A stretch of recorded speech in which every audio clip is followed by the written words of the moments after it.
La famille Rook, c'est une comédie acérée, très rythmée, qui met en scène 3 personnages qui appartiennent à 3 générations différentes et qui sont incapables de se parler et de s'entendre. Le premier de ces personnages, c'est Inge, la matriarche de la famille, qui a 84 ans, mais qui ne s'estime pas encore vraiment vieille.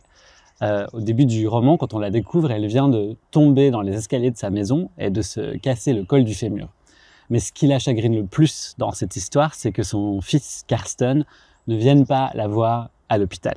Karsten a 55 ans, il est directeur marketing, mais en réalité, il n'est pas du tout en voyage d'affaires à Bruxelles, il est chez lui, à Berlin, et il n'a tout simplement pas envie d'aller voir sa vieille mère qui n'est jamais contente.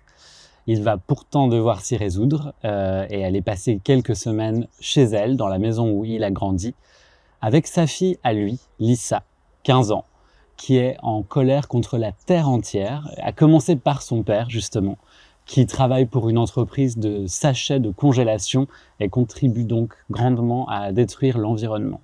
C'est donc ces 3 personnages, Inge, Karsten et Lisa, qu'on va suivre pendant l'été, au cours duquel ils cohabitent dans ce petit village d'ex-Allemagne de l'Est, où ne vivent presque plus que des personnes âgées, où tout le monde s'observe, se juge et souvent se blesse.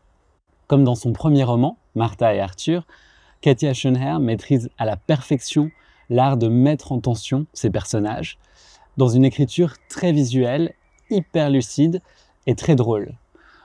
Au fil du roman, elle nous rend ces personnages toujours plus proches, plus fragiles, plus humains. Et l'un des grands plaisirs de ce roman, c'est en réalité ce qu'on y reconnaît de soi-même ou des autres.